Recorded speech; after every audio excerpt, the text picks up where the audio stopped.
రాత్రైనా కలలు నేసి నాకు వినగలనంటే తమాషగా ఒకటి చెప్పనా, ఇంద్రధనుసు కింద కూర్చుని మాట్లాడుదాం, అలాగే చందమామతోటి కులాసా ఊసులాడుదాం.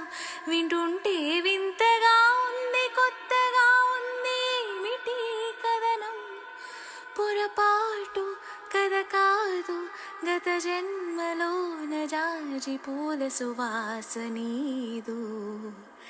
ప్రతిదినం నీ దర్శనం మరి దొరకునా దొరకునా, క్షణ క్షణం నీ అర్చనం ఇక జరపనా జరపనా, నిన్ను చూడలేని రోజు నాకు రోజు కాదు, నిదరే రాదు.